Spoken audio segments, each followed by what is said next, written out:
Hey there.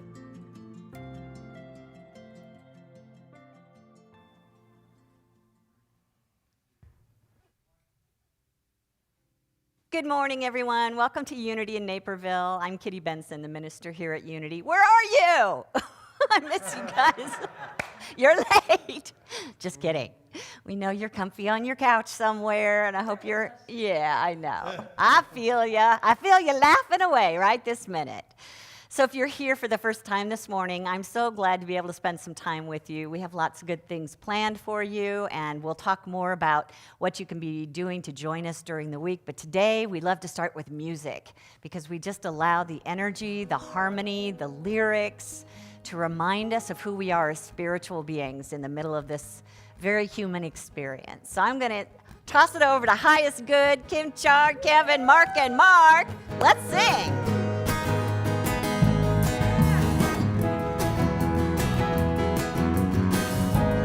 Good morning, everyone. Sing along, words on the screen. You call us to walk on water. You call us up even higher. You strengthen our hearts when we are weary. You steady our souls, we're brave in the fight. Let our faith become a mountain that will rise and never fall. Lifted high above the valley, we declare your kingdom come. We rejoice in what you promised, heart, mind, and soul. Let our faith become a mountain we stand on. We stand on.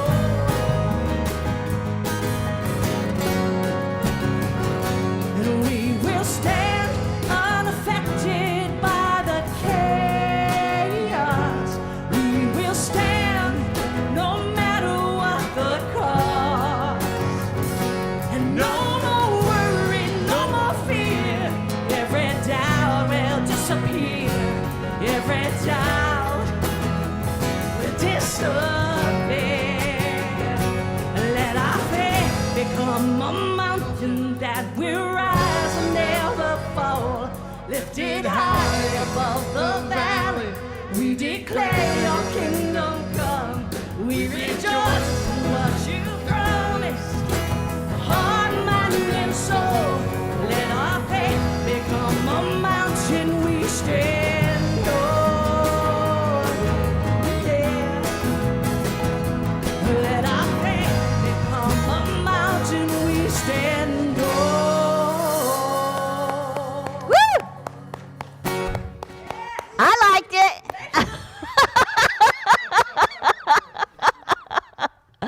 Keep. Kitty's like, I like it. How are you doing out there? Good morning to you. I am glad you like it, Kitty.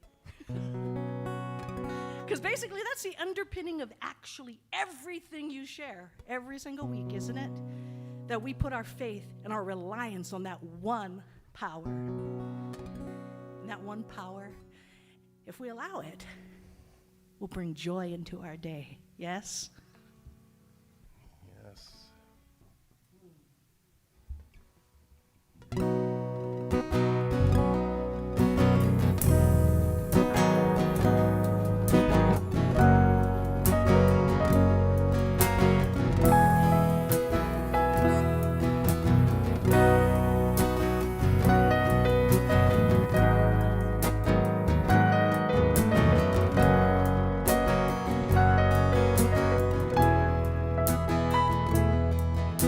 Love in the words I say, peace in the world I made,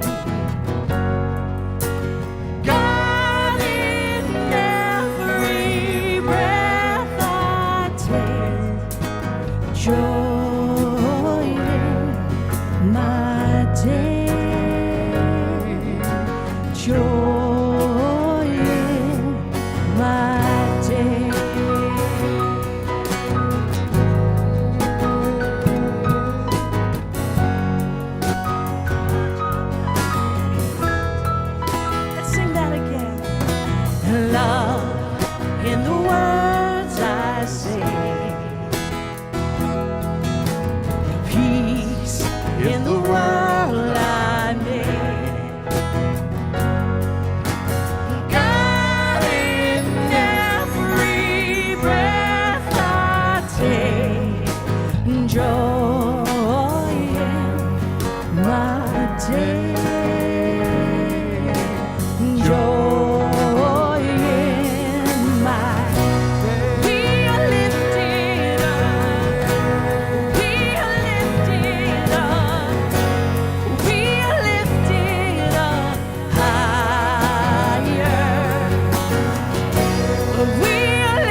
joy our day, joy in our, we lift it up, we lift it up, we lift it up high. Oh, we lift it, we lift it up, we lift it up, yes, we lift it up higher. We are lifted up, we are lifted up, we are lifted up higher. One more time. We are lifted up, we are lifted up, we are lifted up higher.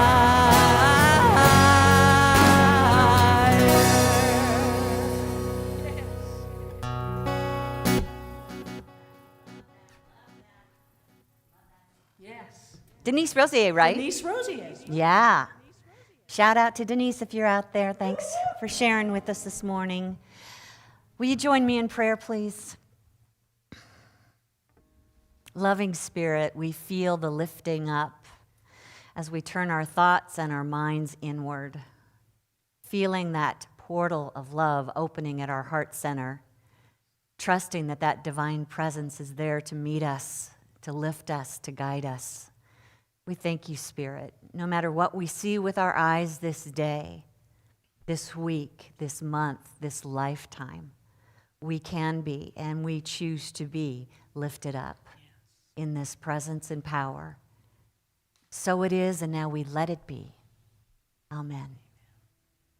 Will you help me speak our invocation, and let's just kind of embed that idea into our hearts together?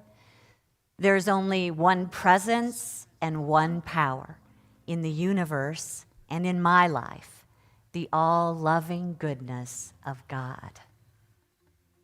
Today is the first Sunday of October, and we always like to use our first Sunday to love on our children a little bit. So even though they're not here this morning, they're not in the classroom with Miss Joy this morning, we are knowing that they are part of our hearts. We know that even though they're facing some changes in their life in a big way, as the school system asks them to do different things, that we trust that same power of God is lifting them up this morning. And we also welcome their hearts as they show us the way, because they can do that so beautifully if we allow them. So I'm going to ask all of you adults out there to help me bless these children and empower them to be a strength and a beauty for us. The words are up here on our screen. Will you speak it with me, please? Children, we love you. We bless you. We appreciate you. And we see the light of God shining in you. God bless.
Open my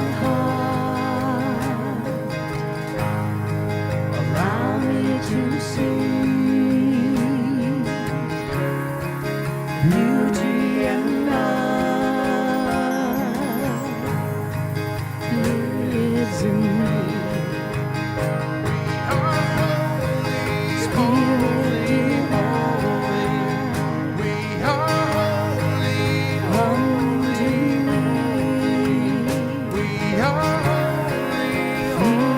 Feeling love,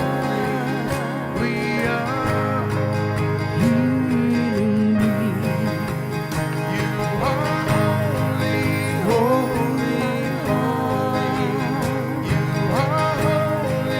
Allow me to see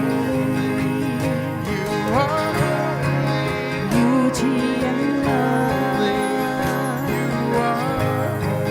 lives in me.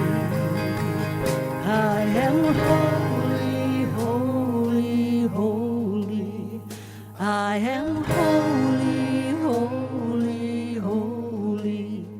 I am holy, holy, holy. I am holy. I am holy, holy, holy. I am holy, holy, holy. I am holy, holy, holy. I am holy. You are holy. We are holy. I am holy.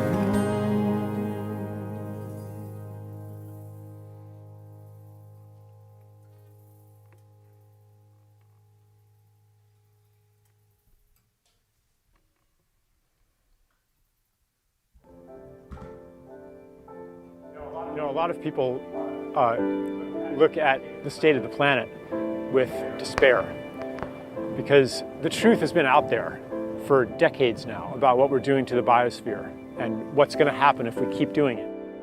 And it looks like the surveillance state and the military-industrial complex and the concentration of media and all that stuff is just, stronger than ever. I think what's happening is that underneath the surface, the ideological core of our civilization is hollowing out. The elites no longer believe their own ideology. They're just going through the motions. Everyone participates, but nobody believes.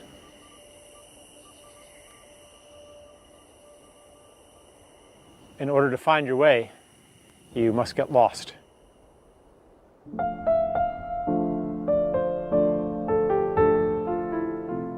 There's a vast territory between what we're trying to leave behind and where we want to go. And we don't have any maps for that territory. People are always talking about how do we create a movement?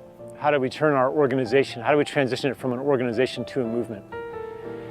This is not something that one can do. A movement is not something that one creates. A movement creates us. What we know how to create is based on a knowledge of creation, a knowledge or an understanding of cause and effect that's part of the old story. We can't limit ourselves to the understandings that we have already. We have to step into the unknown, which really means stepping into service, stepping into the gift, stepping into the thing that can happen that's outside of ourselves, that we don't know how to make happen. Because we have to believe in a more beautiful world in order to serve it. Or let's say to the extent that we believe in it, we can serve it.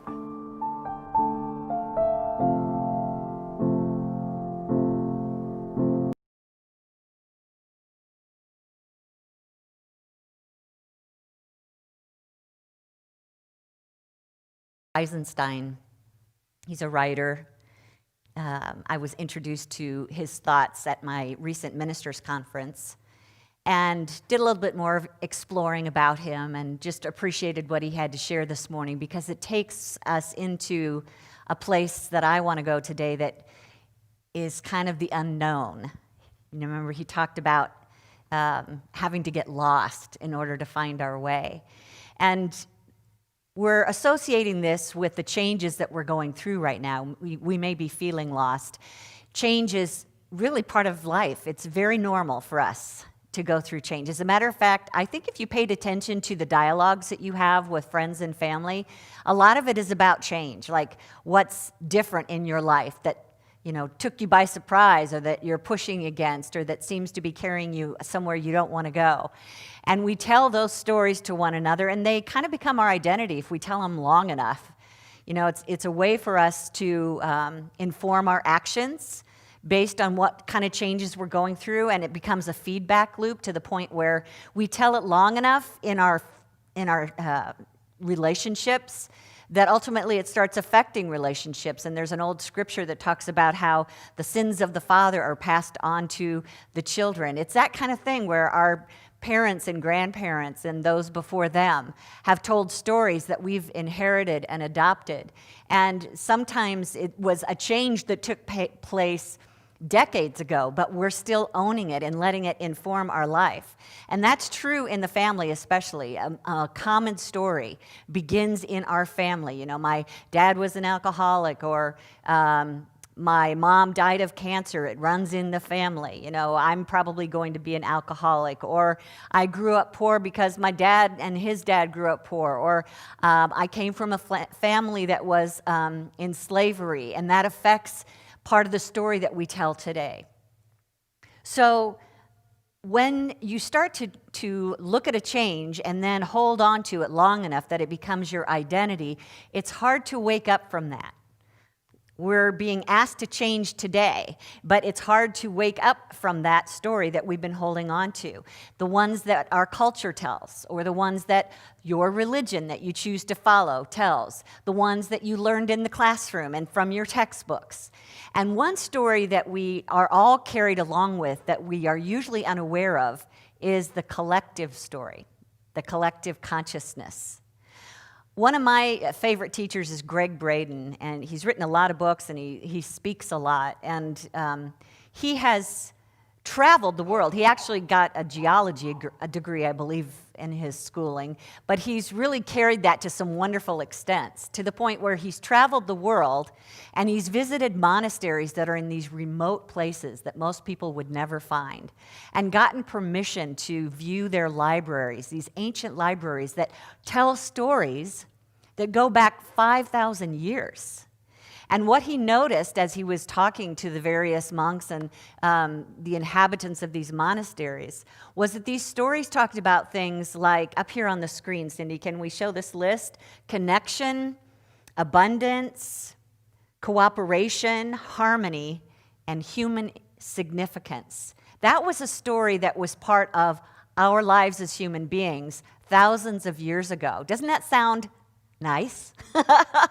Doesn't that feel good to think of being in a collective that is focused on not only connecting with one another, but trusting that the resources that are available for you are also available for me? They actually felt connected to the planet that they lived on and saw it as that which could provide their every need. They saw that their relationships were meant to be in harmony and that they thrived when they lived in harmony with one another. And this is the type of society that knew they were all part of the whole, and therefore they were all significant within themselves. And that's what we might call an us society or a we society. Now, if you fast forward to about 150 years ago, our society started to change in a really big way. We saw science come on the scene and capitalism, and we saw democracy insinuating itself. And suddenly we had inventions. Every other week, every other day, there was something new being designed. Scientific inquiry, global economy, technology, cloning, robotics, you name it. Things were changing, and they were changing fast. And it put us into an evolutionary step on the ladder, or today I'll talk about the spiral again. I've talked to you before about spiral dynamics, which is one of my favorite models in exploring the evolution of consciousness. And in this model, you start clear back when man first became a sentient being, awake and aware, and it was about survival, and then it was about tribal and magic and superstition, and then it went into an eye for an eye, and I'll take what I want, and then it went into a more orderly fashion. think like 10 Commandments, and we still carry that orderly fashion with us, but we've also risen up a little bit in that spiral to, I guess the next one would be orange.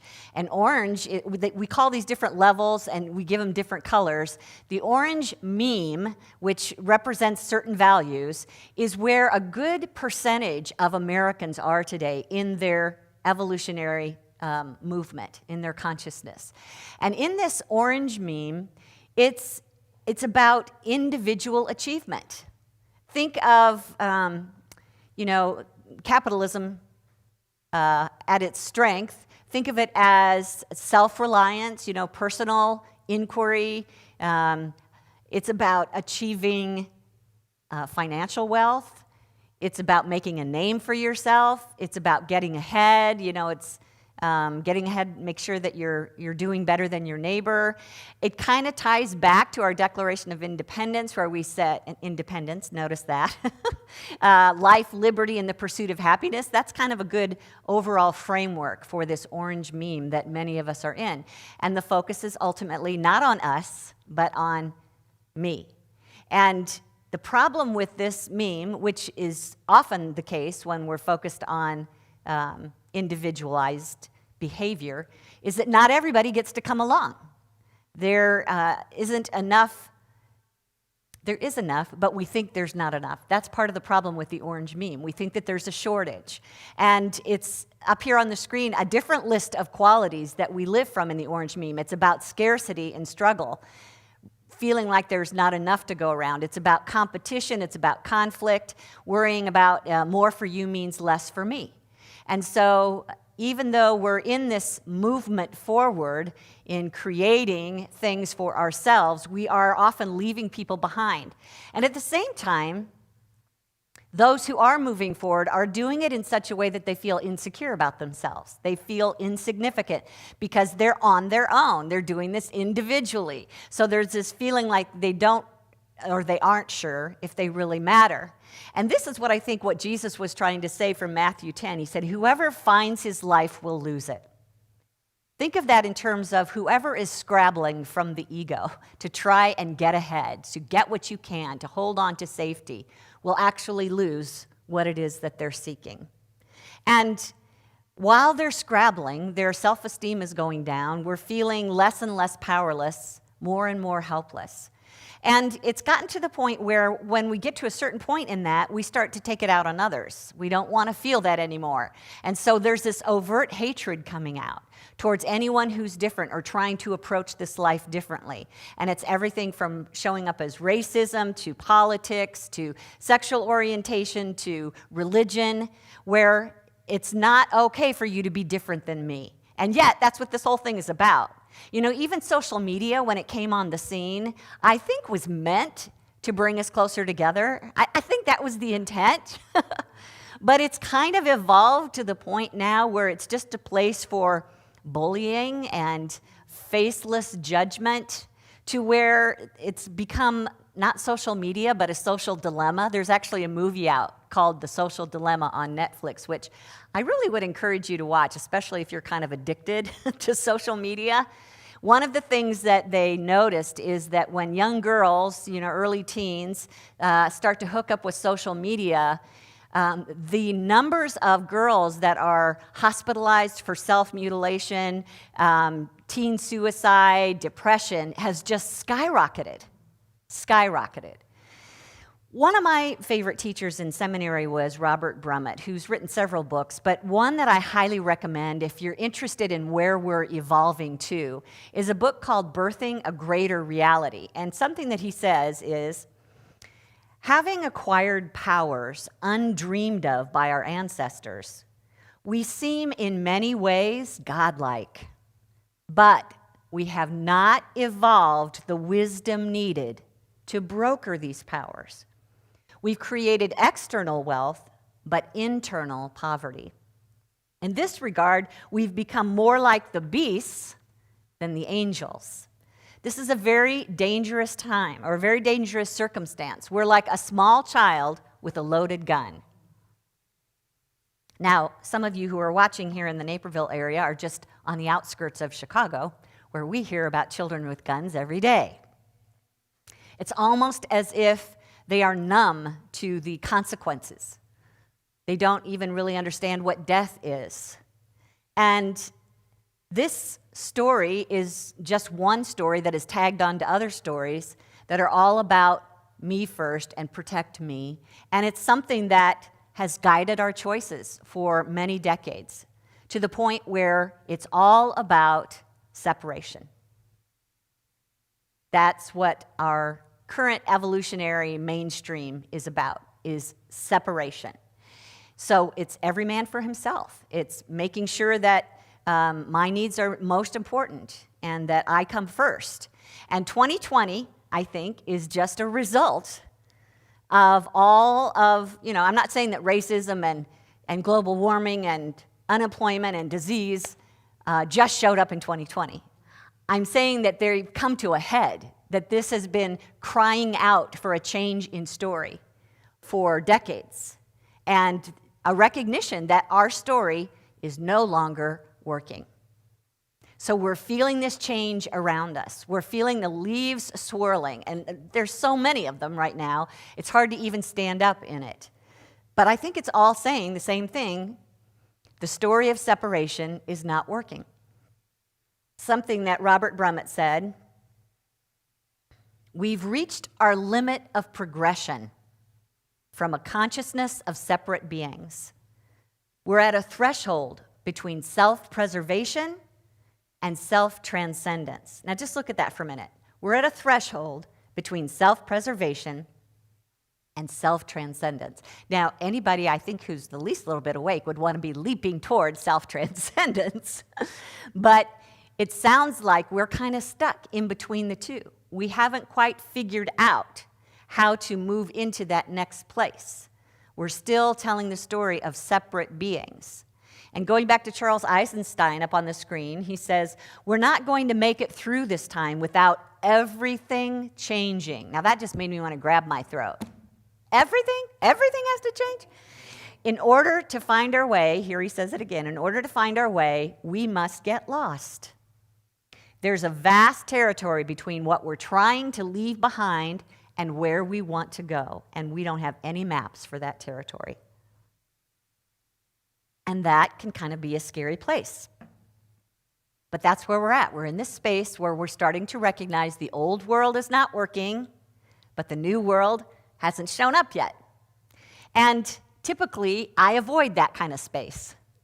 I want the new world, and I want it now. I want to know what's going to happen next so I can be prepared. But I'm also listening to my internal wisdom, which guides me by saying, space is where you need to be right now.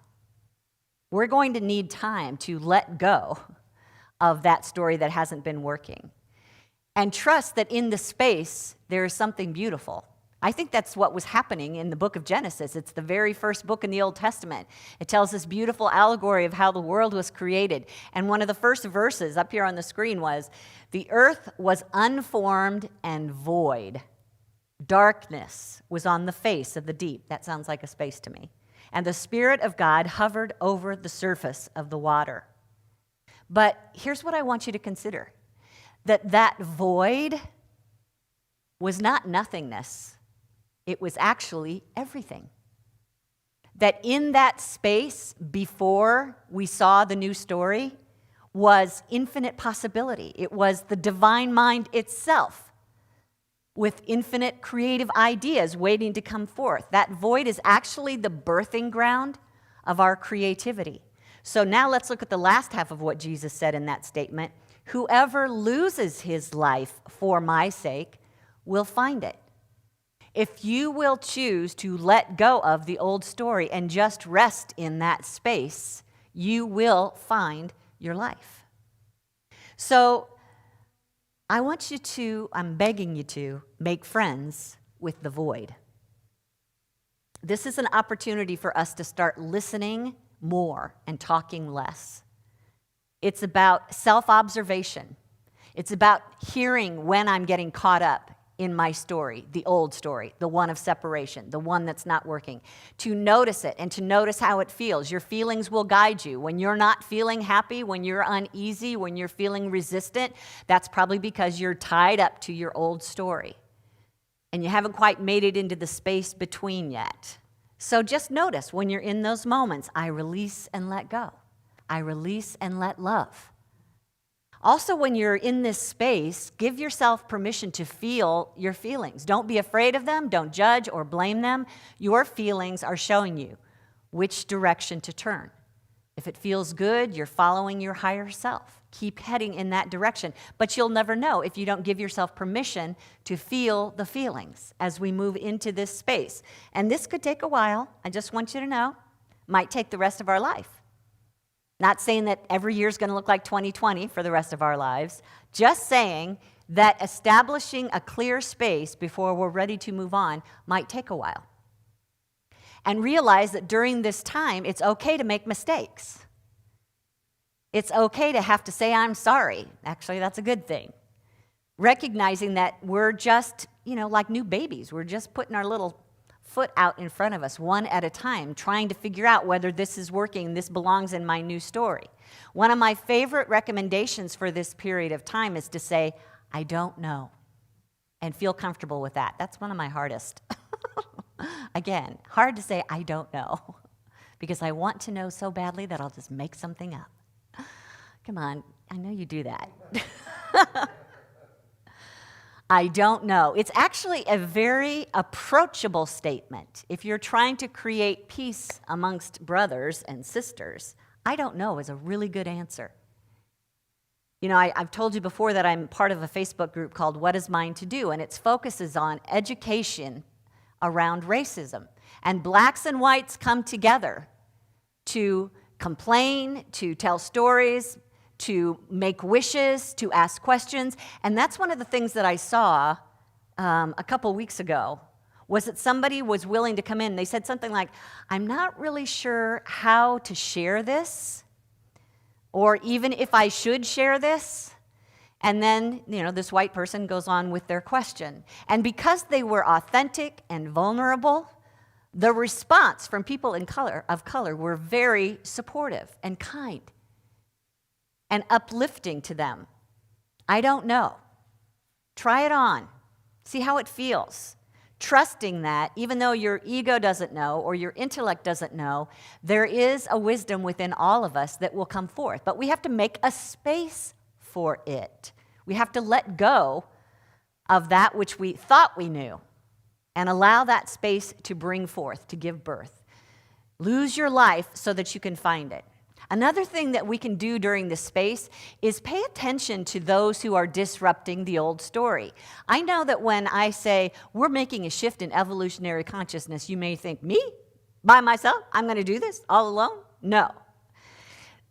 And you don't have to have all of us agree at the same time to make this shift.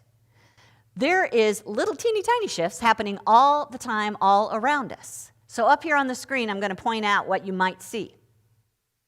My belief in scarcity was disrupted when someone was generous with me. You see how that might work? We can change that story as we allow others to disrupt it. My belief in competition was disrupted when someone put my needs ahead of theirs. What a beautiful thing. My belief in my insignificance was disrupted when someone listened and valued my words. People are making shifts. They're teeny tiny shifts. But that's what it's going to take, one step at a time. And the more that we look for those, we start to see the release of the old story, and we feel like, you know what, it's safe here in the space. It's safe, and I'm starting to see light. I also am asking you to just trust the heart within you that knows where we're headed. Believe that the space in your heart is filled with light and love, and its whole job is to evolve in consciousness. That's what it came here for. The divine mind came here inhabiting these human bodies in order to experience change, change, change. So trust me, it's got a goal if we will just connect with it.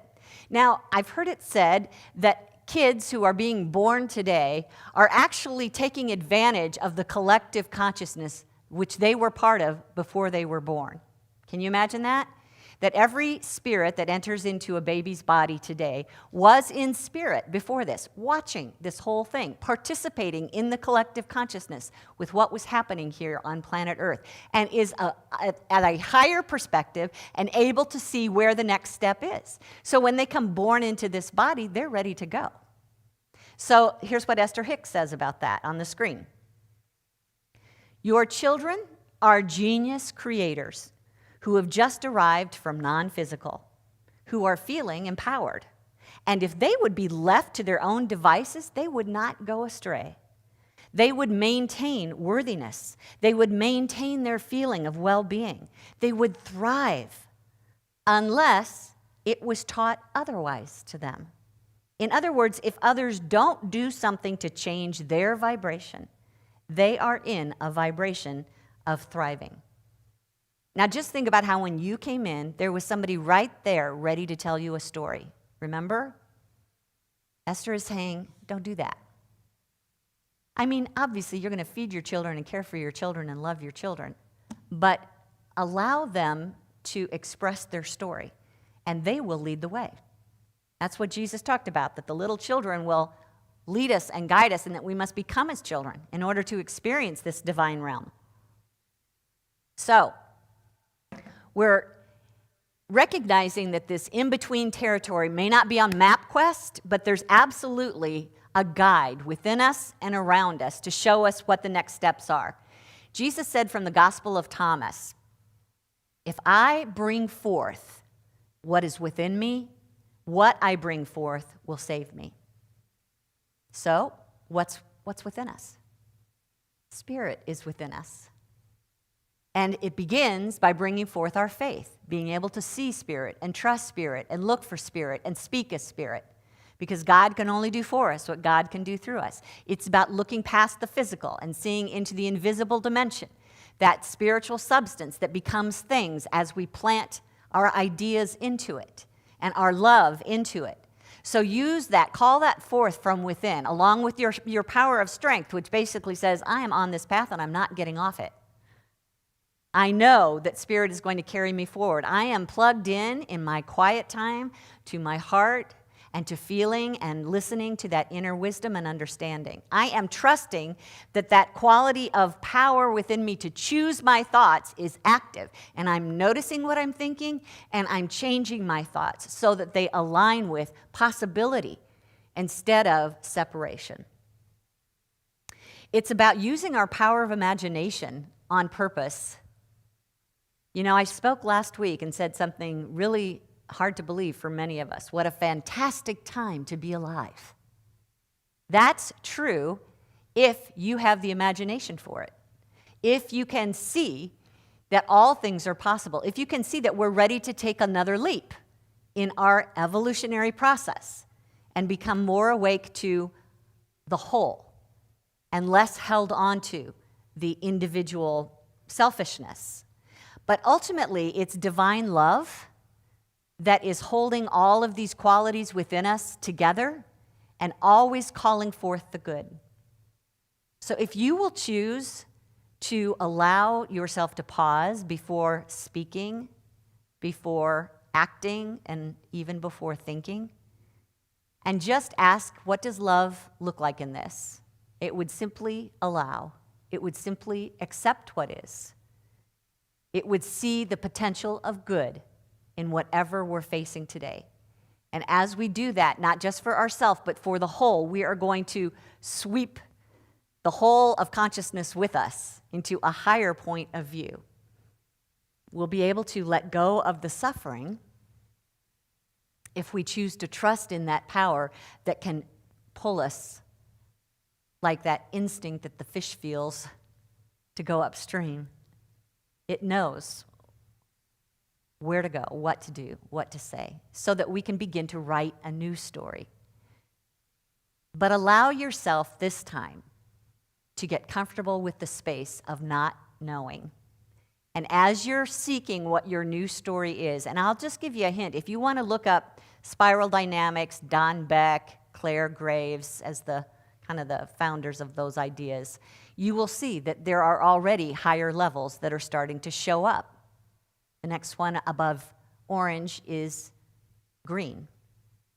And it's interesting because green kind of associates with the idea of caring for the whole, caring for the planet, for instance. But it will give you hope.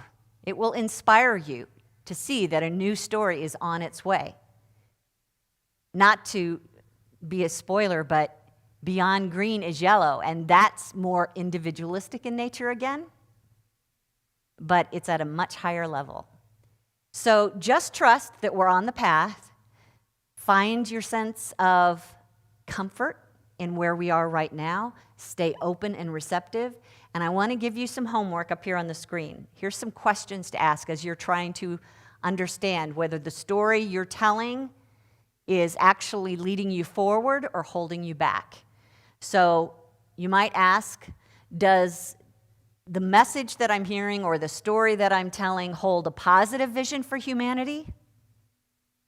You might ask, does this story remind me of who I truly am and encourage me to be all I can be?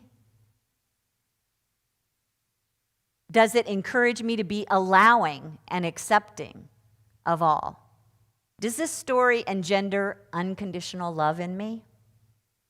Does it assist me to feel good about myself without resorting to flattery, to ego? To feel a sense of significance as a part of the whole? Does it emphasize free will? Or is it trying to lock down a one-way message? These are some questions that you might sit with this week, this month, this lifetime, as you're trying to find your new story. And I still believe that we each have our own journey to walk. We came here each for our own unique, beautiful reason. But whatever that reason might be, however creative and individual it might be, it will always honor the whole. Let's take some time in the quiet and see if we can't feel comfortable in the space between stories.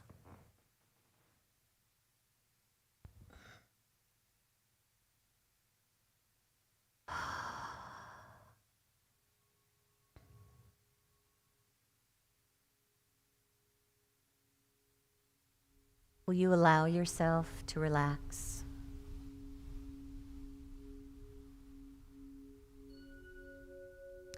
To feel your chair support you so that your whole body can rest easily.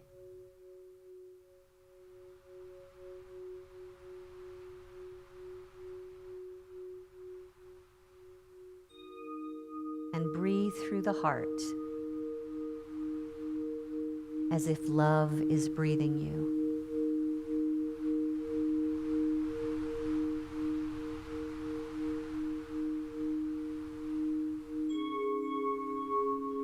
My thoughts turn inward.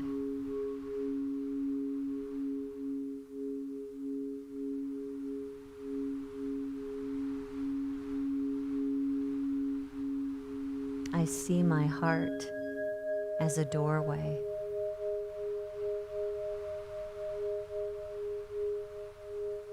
My connection to the very presence of God.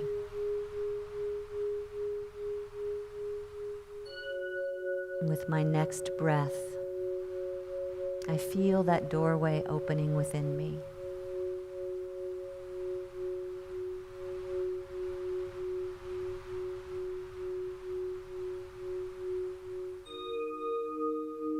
Beyond the door is a beautiful golden light.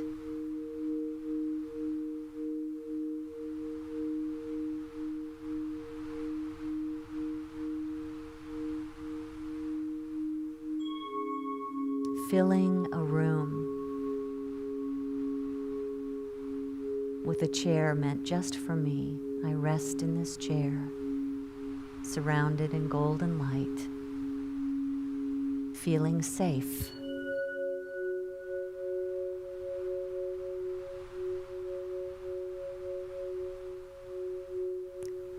I'm Taking another deep breath.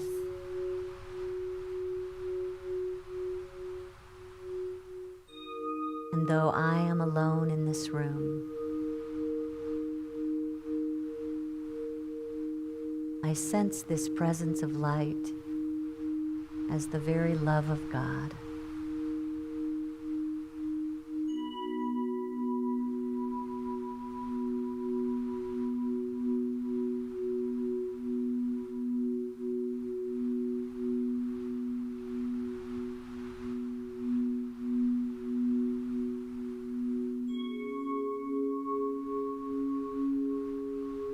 I rest easily in this light,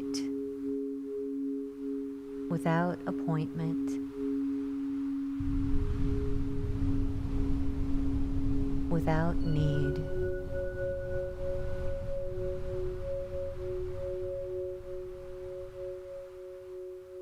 Simply resting in this space, surrounded by love.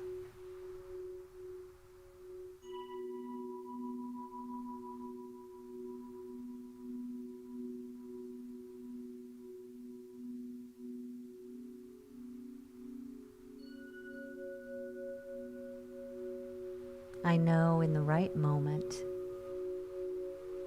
I will know what is mine to do next.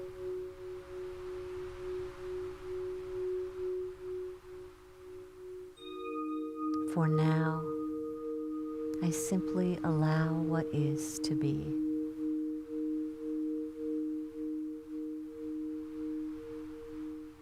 Trusting that this divine light is present in every circumstance.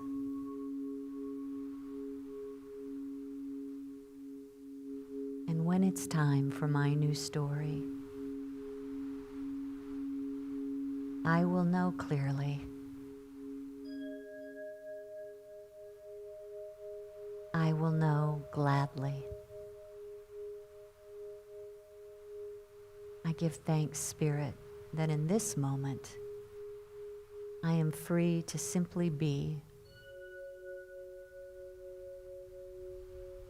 to allow the divine wisdom within me to organize my thoughts and point me in a new direction in right and perfect time. For now, I am at peace and all is well. Amen.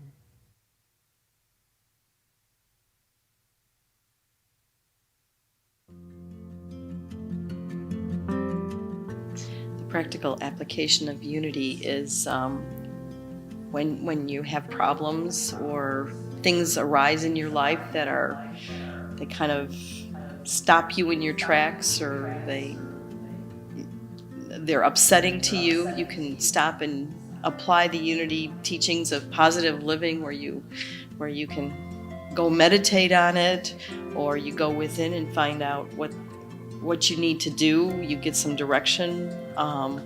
It's more the positive living and applying it to how you deal with the situation, make it much better, much easier to deal with.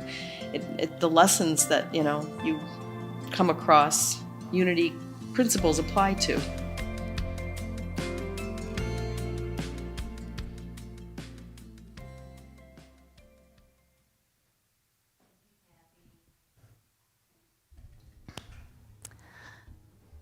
I'd love to hear from our congregation as they apply the teachings of unity to their lives and find ways to lift them into a higher point of view. And your gifts are helping to make that possible for so many people. So thank you for that. And this is a time where we share our gifts with an open heart and an understanding that I am the love of God expressing. I am an expression of God's gifts. Let's bless our gifts as we give. The words are up here on the screen. Together, divine love through me blesses and multiplies all that I have, all that I give, and all that I receive, and I am grateful. Thank you for your gifts. There's many ways you can give to Unity. There's a donate button on our Facebook, Unity in Naperville page. There's a donate button on our website, unityinnaperville.org. And if you'd rather mail a check to Unity, our P.O. Box is 9733 in Naperville, and the zip is 60567. Thank you for helping us bless so many people just like you.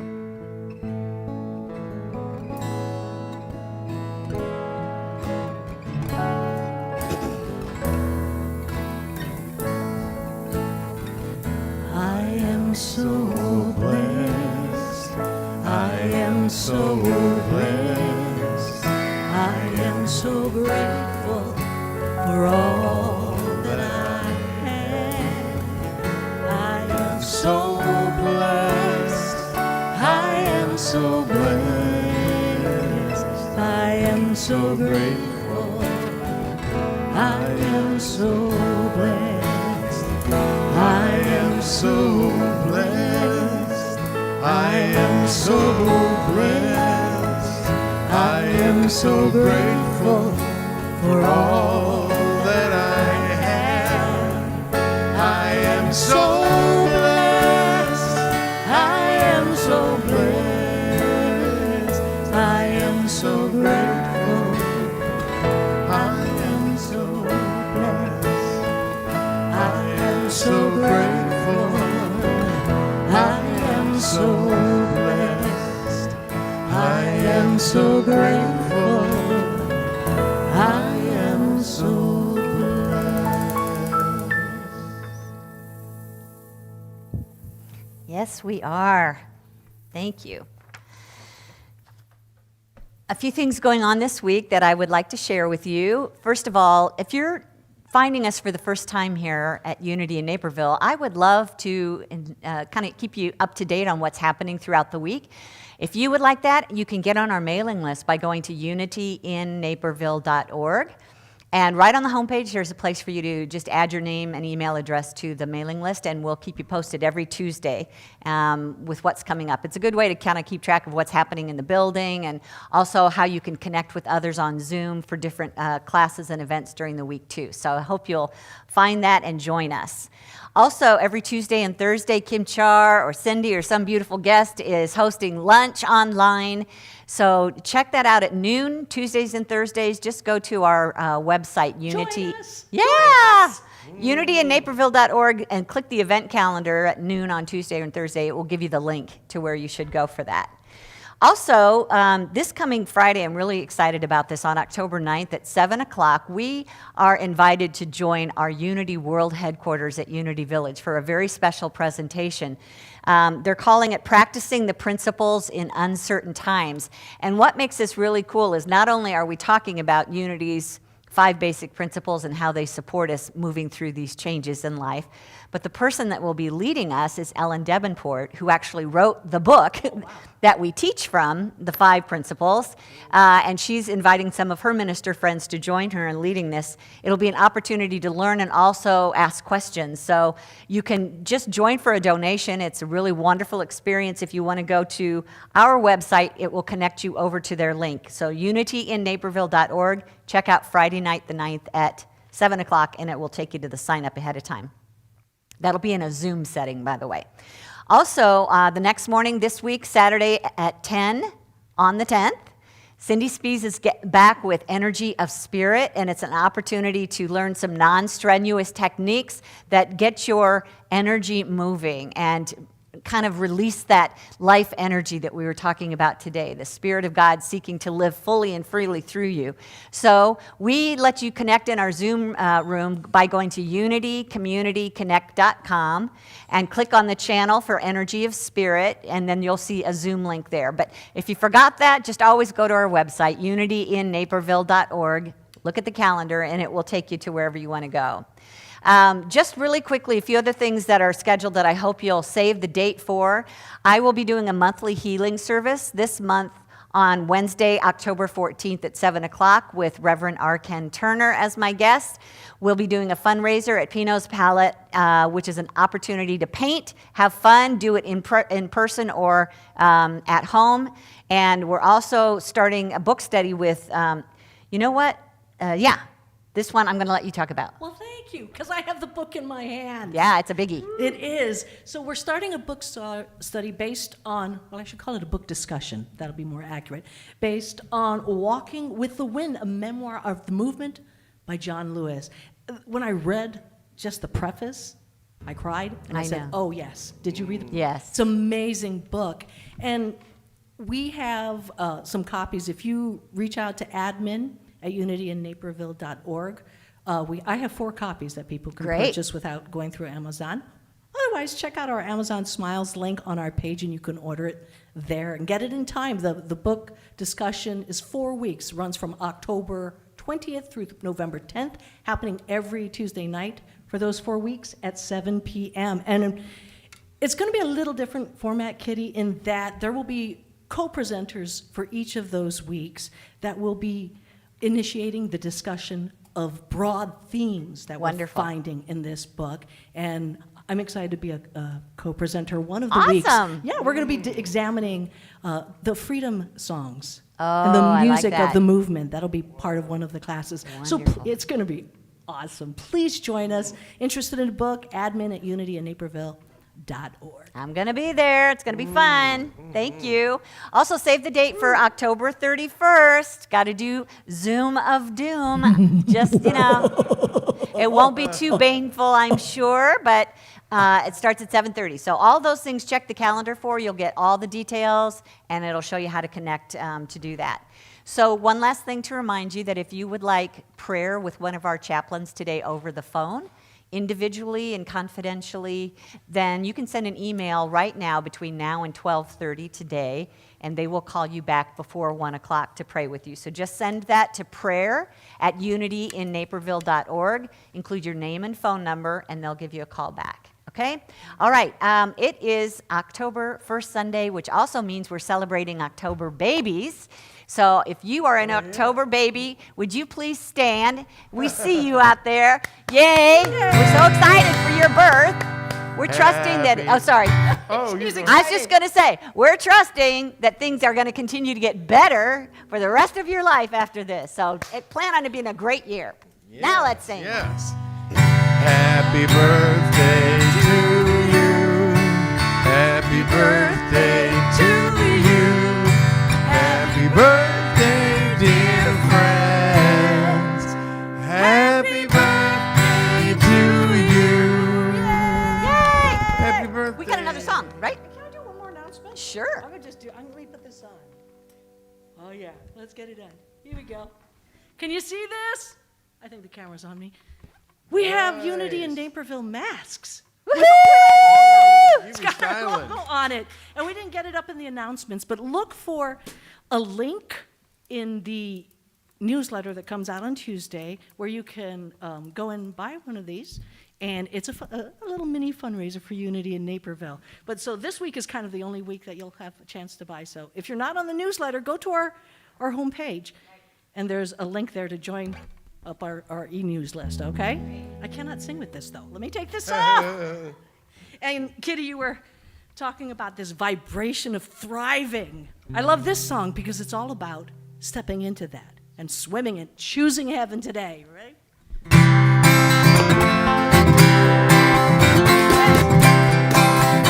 Here we go. I'm choosing heaven today. I'm choosing heaven today. I am walking the road of heaven right now. I'm choosing heaven today. Let's choose love. I'm choosing love today. I'm choosing love today. I am walking the road of heaven right now. Singing, I'm choosing love today. Let's choose peace. I'm choosing peace today. I'm choosing peace today. I am walking the road of heaven right now. Singing, I'm choosing peace today. Heaven again. Oh, I'm choosing heaven today. I'm choosing heaven today. I am walking the road of heaven right now. Singing, I'm choosing heaven today. I am walking the road of heaven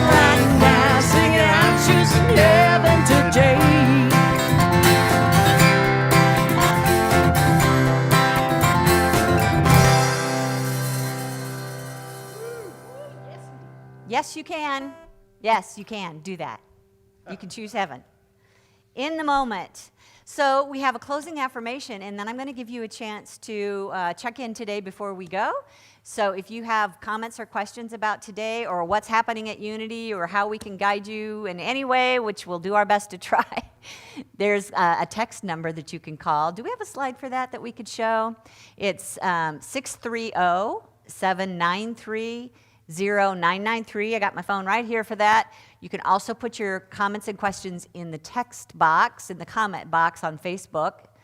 Do we see that on our website too, Parker? A comment box? Yes, okay.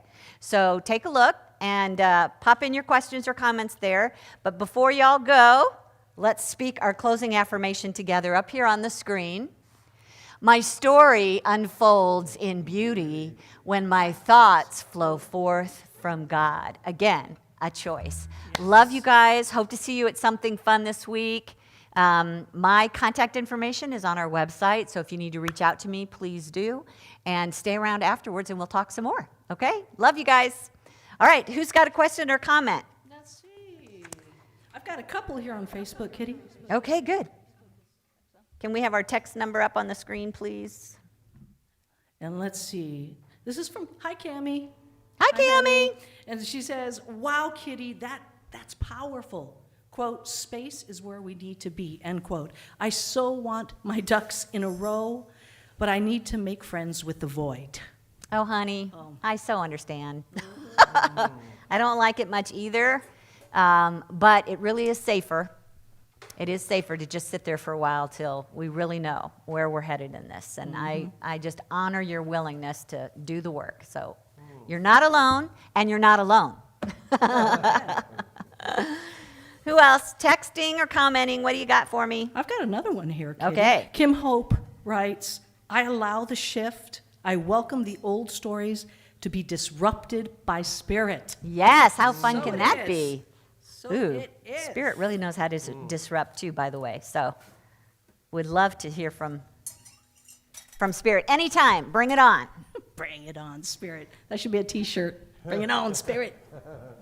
I have a couple comments from Sharon. And actually, this is probably a shout out to Parker. Wow, love the new slide during invocation, and I love the new PowerPoint slides. Visually delightful movement, Parker. So, Absolutely. someone noticed the fall slides. Yeah, it's great, Park. Thank you. What else do we have? Okay, had a couple freezings, 3 freezings, and no We did- voice. Hopefully, at the beginning, there was some freezing on Facebook, I believe. A lot of our friends jumped over to YouTube. So I have to say, We're on YouTube Live? yeah. So You guys, we're on YouTube Live. Okay. Just so you know. Calm down, Kitty. Calm down, Kitty. But it did allow our friends for a time to jump over to YouTube just so the glitches got worked out at Okay. Facebook. So that was really nice. All righty, so hopefully everybody's back on watching. Hey, Culliver, I don't know if you're still watching. I love you. Just so you know, Culliver was my very first Unity minister. Mwah, mwah. Yeah, we're excited to have you with us today. Beth just says, happy fall, y'all. And I think she said it like that, fall, y'all. Fall, y'all. Fall, y'all. Okay. And I think we posted, Unity Naperville said that the slides for the messages are available via a Google link. Then we also make sure to convert it to PowerPoint, and we add it, I think, to the live stream chat. And it's also found on the podcast page with today's podcast when that gets up. Yes. Yeah. So everywhere. Message resources everywhere you look. May I make a quick announcement? Please. Thank you, Kitty. Great sermon. I am reading a book. Actually, I'm audibling a book. It's a books on tape. It's called Disrupt You by Jay Sammet, and it's a great way to make my mind, when I get settled in on certain things that I'm, same old, it brings me out of it. It disrupts what I'm thinking, and he's got some great businesses that he started and some great ideas on how to just take advantage of all this beauty that's around us now. Wow, Yeah. that's awesome. That's so funny that word is in there. Yeah. Disrupt. I know. Disrupt, It's right? everywhere. It's everywhere. Yes. Okay. Do we have any more comments, texts? No, but I'd like to make an announcement. Please make an It's kind of one announcement. of those casual announcements I'll throw in. Wednesday afternoon at 2 o'clock, Kevin and I will be over at Meadowbrook Manor. Don't step on your little thingy there. Oh, thank you. Over at Meadowbrook Manor, and we'll be playing music outside the rehab to our friends who are inside the rehab. But I think I will be live streaming it. So if you want to, Wonderful. see it, we'll be doing a lot of Unity songs. Right, and it'll be And we're going to be visiting our friend John Meinhardt there. So, Yeah. right. That's right. So Great. send your loving energy. as Yes, we go and I out. will say Jan says hello. Jan Muniche and Al and Beth, her daughter. I was lucky enough to play guitar for them last Sunday, and Jan's just hanging in there. And please send all your blessings and love to Jan Muniche and Yes. Al Yes. also. And hopefully we can. He do it wasn't again. home yet, was he? Pardon me? Al wasn't home No, yet. he's Okay. still in rehab and getting surgeries and surgeries done. So yeah, he'll be, but Okay. he's doing Nice to good. visit. Jan turned 80 on the 30th of this week. So if you didn't get your card off to her, there's still time. She would love to hear from you. Okay, anything else here? Spiral dynamics. It's actually called that. Honestly, Don, my hunch is, I mean, I know you're a thorough guy, and so you probably would really enjoy a book. Let me look at my library, and I'll email you. But if you just do some online searching for spiral dynamics, you're going to find a good chunk of, the basics of it online from a lot of different sources. And then I'll encourage you, Kitty, to drop it in the live chat Okay. stream too. So if anyone else is interested, I we'll will have those do links. that. I will put it in the live stream chat. Okay, and we are actually going to pop over there now. So if you want to actually Zoom face-to-face and talk face-to-face, Kim Char and I will be over there in a minute. Just go to unitycommunityconnect.com and click on the live stream chat channel and then look for the Zoom link. It's usually up at the top in the little purple area. And we'll talk some more. Maybe we could figure out some ways to be in the space together without killing each other, okay? Just loving each other. That's what Just it'll be. loving on each other. That'd be right. Love you guys. Look forward to you. seeing you. Hope you're there Friday night with me, and I'll talk to you soon. Mwah. Thanks, everybody. Thank you. So, are we off?